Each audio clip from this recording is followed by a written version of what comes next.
নমস্কার বন্ধুরা, গল্পের ঢেউয়ে ঢেউয়ে আপনাকে স্বাগত। গল্পের ঢেউয়ে ঢেউয়ে গল্পের সিরিজে আজকের পরশুরামের 3টি লেখা গল্প পড়ব। প্রথম গল্প বৈষ্ণব শাক্ত, দ্বিতীয় গল্প অন্তর্যামীর কাণ্ড, তৃতীয় গল্প স্ত্রী চরিত্র। গল্পগুলি ভালো লাগলে দয়া করে লাইক, শেয়ার এবং চ্যানেলটি অবশ্যই সাবস্ক্রাইব করে নিন। ধন্যবাদ।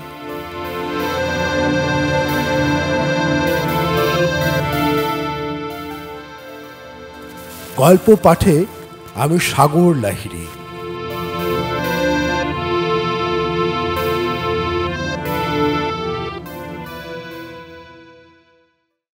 বৈষ্ণব শাক্ত, লেখক বড়ফুল। তৃতীয় শ্রেণীর গাড়ি, অসম্ভব ভিড়। তথাপি কিন্তু এক কোণে গাদাগাদি করিয়া বসিয়া পরম শাক্ত কালীকিঙ্কর বর্মা পরম বৈষ্ণব নিত্যানন্দ গোস্বামীর সহিত ধর্ম বিষয়ক তর্ক করিতেছিলেন। বর্মার কৃষ্ণবর্ণ, রক্তচক্ষু, কপালে টকটকে সিঁদুরের টিপ। গোস্বামীর গৌরবর্ণ, ধপধপে সাদা আবক্ষ গোপ দাড়ি, চোখে নীল চশমা, খাঁড়ার মতো নাকের ওপর শ্বেত চন্দনের তিলক। মাথা দোলাইয়া গোস্বামী বলিলেন, যাই বলুন আপনি, ধর্ম সাধনের প্রশস্ত পথই হল প্রেমের পথ। রক্তারক্তি করাটা একটা পৈশাচিক কাণ্ড। মানুষও পারে না, পারা উচিত নয়। অট্টহাস্য করিয়া বর্মা বলিলেন, রক্তারক্তির আপনি বোঝেন কতটুকু শুনি? পৈশাচিক কথাটা যে ব্যবহার করলেন, পিশাচ দেখেছেন কখনো? মুন্ডমালিনী মহাকালীর কোনো ধারণা আছে আপনার? দুই হাত জোড় করিয়া নমস্কার করিয়া গোস্বামী মহাশয় বলিলেন, যতটুকু আছে তাই যথেষ্ট মশায়। ওর বেশি ধারণা আমি করতেও চাই না। ছেলেবেলায় পাঁঠা কাটা দেখে আমি অজ্ঞান হয়ে পড়েছিলাম। এমন সময় ঘচাং করিয়া ট্রেনটা থামিল। গোস্বামী মহাশয়ের টাল সামলাইতে না পারিয়া হুমড়ি খাইয়া বর্মা মহাশয়ের ঘাড়ে গিয়া পড়িলেন। বর্মার কপালের সিঁদুর গোস্বামীর নাকে লাগিল। স্টেশনে শশা ফেরি করিতেছিল। বর্মা জানালা দিয়া গলা বাড়াইয়া কিছু শশা কিনিলেন। একদল যাত্রী আসিয়া গাড়িতে উঠিল। গাড়িতে নিতান্ত স্থানাভাব। সমাগত যাত্রীবৃন্দ দাঁড়াইয়া রহিলেন। গোস্বামী মহাশয়ের নিকট যে যাত্রীটি দাঁড়াইয়াছিলেন, তাহার কাঁধে একটা প্রকাণ্ড মাদল ঝুলিতেছিল। ট্রেন ছাড়িলে গাড়ির ঝাঁকানির সঙ্গে সঙ্গে মাদলের এক প্রান্ত গোস্বামী মহাশয়ের নাসাগ্রে আন্দোলিত হইতে লাগিল। দুই একবার ঠোকাও লাগিল। মাদল খুব উচ্চাঙ্গের বৈষ্ণবীয় বাদ্যযন্ত্র হইলেও নাসাগ্রে তাহা সুখকর নহে। গোস্বামী মহাশয় তাহা বুঝিয়া মৃদু কণ্ঠে মাদলধারীকে কহিলেন, একটু যদি সরে দাঁড়াতে বাবা দয়া করে। কিন্তু দয়া করিতে সম্মত হইলেও লোকটি সরিবার উপায় ছিল না। নিরুপায় গোস্বামী তখন নিজের মাথাটাই যথাসম্ভব সরাইয়া মাদল আন্দোলন হইতে নিজের নাসা রক্ষা করিতে লাগিলেন।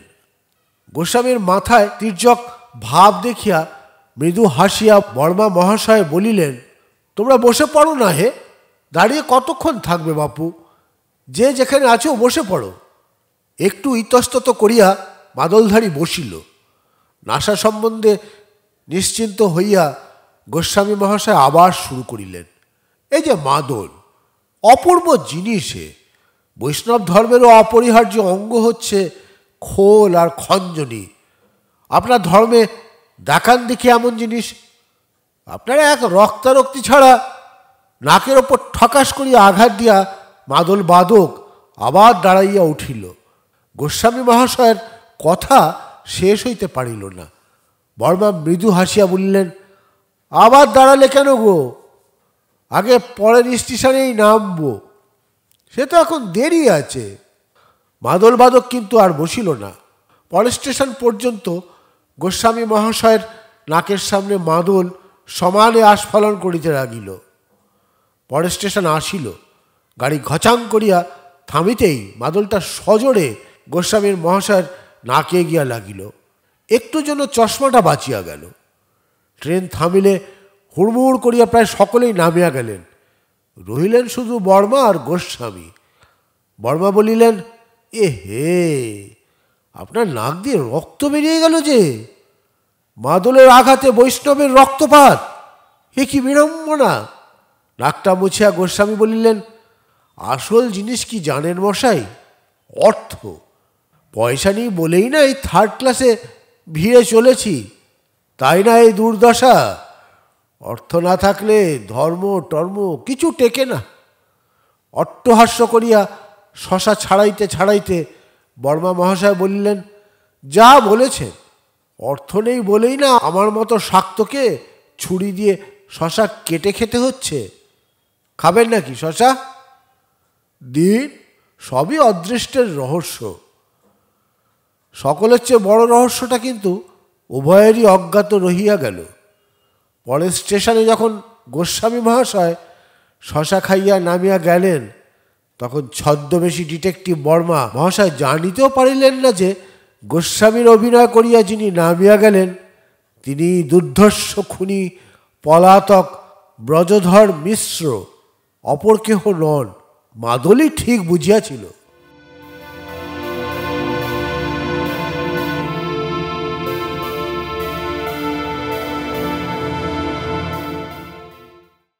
দ্বিতীয় গল্প বনফুলের লেখা গল্প, অন্তর্যামীর কাণ্ড। ঘুম যখন ভাঙিল তখন রাত্রি গভীর। বাঙ্কের ওপর উঠিয়া বসিলাম এবং চতুর্দিকে চাহিয়া দেখিয়া উচ্চস্বরে স্বগতোক্তি করিলাম, বাঁচা গেল। গাড়ি একেবারে খালি হইয়া গিয়াছে। যখন উঠিয়াছিলাম ভীষণ ভিড় ছিল।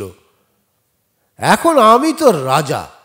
এক লম্ফে নিচে নামিয়াই কিন্তু রাজত্ব ঘুচিয়া গেল। উপরন্তু একটু অপ্রস্তুত হইয়া পড়িলাম। বাঙ্কের ঠিক নিচেই একটি তরুণী বসিয়া, একাকিনী। আমার হাতে একখানা বই ছিল। বইটা বেঞ্চের ওপর রাখিয়া অকারণে সোজা কামরাটার অপর প্রান্তে চলিয়া গেলাম এবং জানলা দিয়া মুখ বাড়াইয়া রহিলাম। অন্তর্যামী মন কহিল, মেয়েটি সুবিধের নহে। রাগ হইতে লাগিল। কোথা হইতে জুটিল এ? গাড়িটা খালি দেখিয়া ভাবিয়াছিলাম গান গাহিব। যদিও আমি সঙ্গীতবিদ্যায় পারদর্শী নহি, কিন্তু ট্রেনে চড়িলে এবং চেনাশোনার লোক কাছে না থাকিলে আমি গলা ছাড়িয়া গান গাহিয়া থাকি। মেয়েটিও যদিও চেনাশোনা নয়, কিন্তু অন্তর্যামী মন দৃঢ় কণ্ঠে কহিল, ইহার সম্মুখে গান গাওয়া চলিবে না। চোখে কয়লার গুঁড়া পড়িল। মুন্ড ভেতরে টানিয়া লইতে হইল। কয়লাক্রান্ত চক্ষু কচলাইতে কচলাইতে দেখিলাম মেয়েটি আমার পুস্তকটি অধিকার করিয়াছে। পাতা উল্টাইয়া দেখিতেছে এবং মুচকি মুচকি হাসিতেছে। অন্তর্যামী মন ভুরু নাচাইয়া বলিল, বলিয়াছিলাম তো। পরিচয় হইতে দেখিলাম মেয়েটি বেশ সপ্রতিভ। শাশুড়ির অসুখ হওয়াতে স্বামীর টেলিগ্রাম পাইয়া যাইতেছে। সঙ্গে কোনো লোক না থাকাতে ইচ্ছা করিয়াই ভিড়ওয়ালা পুরুষ মানুষদের গাড়িতে চড়িয়াছিল। ভাবিয়াছিল সকলেই মনে করিবে কেহ না কেহ একজন ইহার সঙ্গে আছে। গাড়িটা একেবারে খালি হইয়া যাওয়াতে একটু মুশকিল হইয়াছে। যাক, পরের স্টেশনেই নামিবে। পরের স্টেশন আসিল। মেয়েটি নামিয়া গেল। একা বসিয়া আছি। মেয়েটির কোনো খুঁত ধরিতে না পারিয়া অন্তর্যামী মন খুঁতখুত করিতে লাগিল। এমন সময় চোখে পড়িল বেঞ্চির নিচে কি যেন একটা রহিয়াছে। মেয়েটি ফেলিয়া গেল নাকি? তাড়াতাড়ি টানিয়া বাহির করিলাম। ছোট একটা কেরোসিন কাঠের বাক্স, ভিতরে কাপড় দিয়া কি যেন ঢাকা রহিয়াছে। কাপড় খুলিয়াই শিহরিয়া উঠিলাম। ভিতরে একটা মরা শিশু। তাড়াতাড়ি বাক্সটা যথাস্থানে রাখিয়া দিলাম। ক্রূর হাসি হাসিয়া অন্তর্যামী মন বলিল, দেখিলে তো। পরের স্টেশনে গাড়ি থামিল। ভাবিলাম নামিয়া যাই। উঠিতে যাইতেছি, এমন সময় দেখিলাম খাকি হাফ শার্ট হাফ প্যান্ট পরা একটি লোক তাড়াতাড়ি গাড়িতে উঠিলেন, সঙ্গে একজন পুলিশ কনস্টেবল। সর্বনাশ! হাফ প্যান্ট পরা ভদ্রলোক রূঢ় কণ্ঠে বলিলেন, আরে বেকুব, কাহা পার রাখা? ওহি তো বা বিরিঞ্চে কা নিচে। বলিয়া কনস্টেবল বেঞ্চির নিচে কেরোসিন বাক্সটা দেখাইয়া দিয়া নামিয়া গেল। ট্রেন ছাড়িয়া দিল। আমার নামা হইল না। ভদ্রলোকের সঙ্গে আলাপ করিলাম। তিনি দারোগা। ক্রমশ মৃত শিশুর ইতিহাসও শুনিলাম। দারোগা সাহেব শিশুটিকে তাহার এলাকায় কুড়াইয়া পাইয়াছেন এবং এই সম্পর্কে একটি লোককে তিনি গ্রেপ্তারও করিয়াছেন। শিশুটিকে সদরে পোস্টমর্টম করাইবার জন্য লইয়া যাইতেছেন। এই কনস্টেবলের জিম্মায় জিনিসটা দিয়া তিনি এতক্ষণ সেকেন্ড ক্লাস কামরায় ঘুমাইতেছিলেন। কনস্টেবলটা এমন বেকুব যে একটা থার্ড ক্লাস কামরায় বেঞ্চির নিচে ওটাকে রাখিয়া দিয়া নিজে বেশ ইন্টার ক্লাসে ঘুমাইতেছিলেন। যদি নষ্ট হইয়া যাইত, একে তো এইরকমভাবে লইয়া যাওয়াটাই একটু বেআইনি। অন্তর্যামী মন দেখিলাম মেয়েটির সম্বন্ধে আর কোনো উচ্চবাচ্য না করিয়া দারোগা বেচারিকে লইয়া পড়িয়াছে এবং বিজ্ঞের মতো মাথা নাড়িয়া বলিতেছে, বুঝিয়াছি, বেটা ঘুষখোর কথাকার।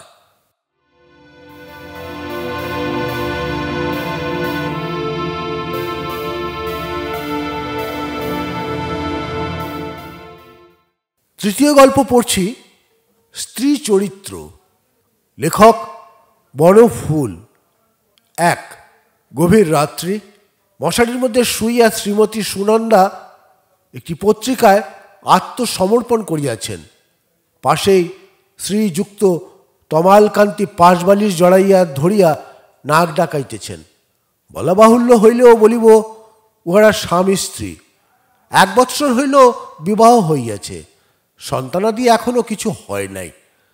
সুনন্দা রোজই এইরূপ করে, অর্থাৎ শুইবার সময় একখানা বাংলা বই লইয়া মাথার শিয়রে আলো জ্বালাইয়া বিনিদ্র নয়নে পড়িতে থাকে।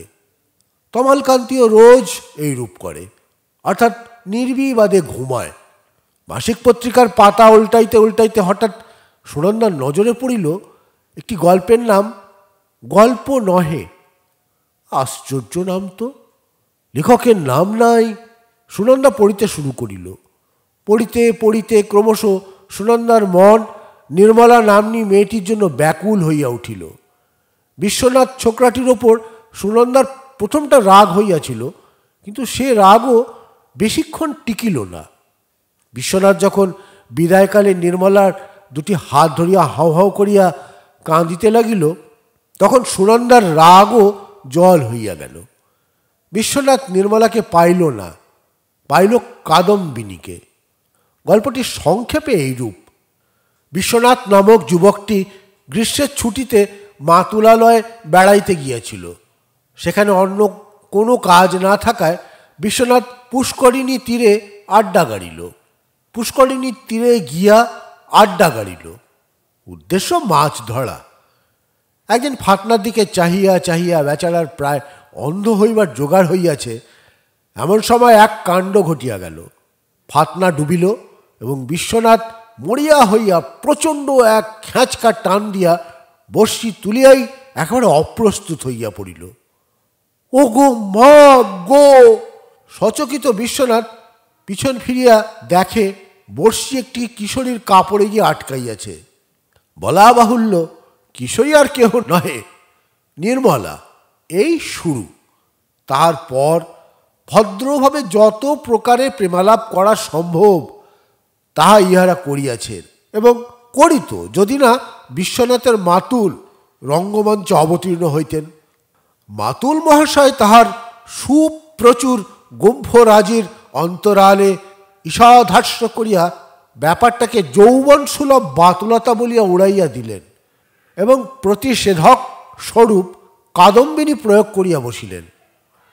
বিশ্বনাথ প্রথমটা রুখিয়া দাঁড়াইয়াছিল, কিন্তু বিশ্বনাথ বেচারা একা কি করিবে? সে বড়জোর মাতুলকে ঠেকাইয়া রাখিতে পারে, কিন্তু সমস্ত সমাজকে ঠেকানো তাহার সাধ্যাতীত। বিশ্বনাথ ব্রাহ্মণ এবং নির্মলা কায়স্থ, সুতরাং নির্মলার হাত ধরিয়া ক্রন্দন করা ব্যতীত আর কিছু করিতে পারিল না। বেশ লিখিয়াছেন গল্পটি। নির্মলার জন্য সুনন্দার ভারী কষ্ট হইতে লাগিল। আলো নিভাইয়া সুনন্দা যখন শয়ন করিল, তখন নির্মলার দুঃখে এক বিন্দু অশ্রু তাহার নয়নে টলটল করিতেছে। কি নিষ্ঠুর সমাজ! 2 তাহার পরদিন সন্ধ্যাকালে তমালকান্তি অফিস হইতে ফিরিয়া আসিয়া দেখে তুমুল কাণ্ড। বেচারা ডেলি প্যাসেঞ্জার সকালে উঠিয়াই স্নানাহার করিয়া 8:57 লোকাল ট্রেনে আপিস চলিয়া যায় এবং 7:42 লোকাল যোগে ফিরিয়া আসে। সুনন্দার এমন ভাবান্তর ইতিপূর্বে সে লক্ষ্য করে নাই। মুখখানি তোলো হাঁড়ির মতো করিয়া সুনন্দা বসিয়া আছে। তমাল আসিয়া ঢুকিতেই সে উঠিয়া দাঁড়াইল। বাগ নিষ্পত্তি না করিয়া গাড়ু গামছা আগাইয়া দিয়া চায়ের ব্যবস্থা করিবার জন্য রান্নাঘর অভিমুখে চলিয়া গেল। মুখে একটিও কথা নাই। জামা জুতা ছাড়িতে ছাড়িতে তমাল ভাবিল, ব্যাপার কি? মিনিট 5 পরে এক পেয়ালা গরম চা হস্তে সুনন্দা প্রবেশ করিল। মুখ তখনও তোলো হাঁড়ি। তমাল চায়ের পেয়ালা একটা চুমুক দিয়া বলিল, দেখো, আজ গাড়িতে পুষ্প সুর ভিসার বলে একটা মাথার তেল বিক্রি করছিল। রোজই করে। কাল মনে করছি কিনে আনবো 1 শিশি। গন্ধটাও ভালো। আর আমাদের মল্লিক মশাই বলছিলেন যে মাথাও নাকি বেশ ঠান্ডা রাখে। সুনন্দা নীরবে বাহির হইয়া গেল। তমাল বুঝিল গতিক সুবিধের নহে। হঠাৎ হইল কি? চা নিঃশেষ করিয়া তমাল বাহিরে গিয়া দেখে সুনন্দা তাহার অর্ধ সমাপ্ত উলের মাফলারটা লইয়া বনিতে বসিয়া গিয়াছে। তমাল হাসিয়া বলিল, আজ এত গম্ভীর যে? সমস্ত মুখখানা আজ এমন থমথম করছে কেন? ব্যাপার কি? সুনন্দ আর আত্মসম্বরণ করিয়া থাকিতে পারিল না। বোমার মতো ফাটিয়া পড়িল। আমার কাছে সোহাগ জানাবার দরকার কি? যাও না তোমার নির্মলার কাছে, যার হাত ধরে বিয়ের আগে কেঁদে বলেছিলে, আমার মন তোমায় দিয়ে গেলাম নির্মলা। বিয়ে করতে চললো এই দেহটা, সমাজের নিষ্ঠুর হাড় কাঠে বলে দিতে চললাম নিজেকে। বিস্মিত তমাল কহিল, নির্মলাকে? পাগল হয়ে গেলে নাকি তুমি? সুনন্দা কিছু না বলিয়া গল্প প্রভাকর নামক মাসিক পত্রিকাটি এবং সম্পাদকের চিঠিখানি স্তম্ভিত তমালের হস্তে তুলিয়া দিয়া বলিল, সম্পাদক মহাশয় লিখিতেছেন, সবিনয় নিবেদন, আপনার গল্প নহে নামক গল্পটি এই মাসে প্রকাশিত হইল। 1 সংখ্যা গল্প প্রভাকরও আপনার নামে অদ্য পাঠাইলাম। গল্পটি প্রকাশ করিতে নানা কারণে বিলম্ব হইল বলিয়া কিছু মনে করিবেন না। আর একটি গল্প চাই, এতে নৃসিংহপ্রসাদ তালুকদার। বিদ্যুৎ ঝলকের মতো তমালের মনে পড়িয়া গেল যে প্রায় 2 বৎসর পূর্বে উক্ত গল্পটি সে গল্প প্রভাকরে পাঠাইয়াছিল বটে। তাহার পর তমালের বিবাহ হইয়াছে, চাকরি হইয়াছে, সাহিত্য চর্চা সে বহু কাল ছাড়িয়া দিয়াছে। এই গল্পটির কথা সে ভুলিয়াই গিয়েছিল। আজ হঠাৎ কি আকস্মিক বিপদ! আমতা আমতা করিয়া তমাল বলিল, ওটা একটা গল্প লিখেছিলাম বটে, অনেক দিন আগে। তাতে হয়েছে কি? গল্প? তুমি তো নিজেই লিখে দিয়েছ, গল্প নহে। তমাল একটু হাসিবার চেষ্টা করিয়া বলিল, ওটা একটা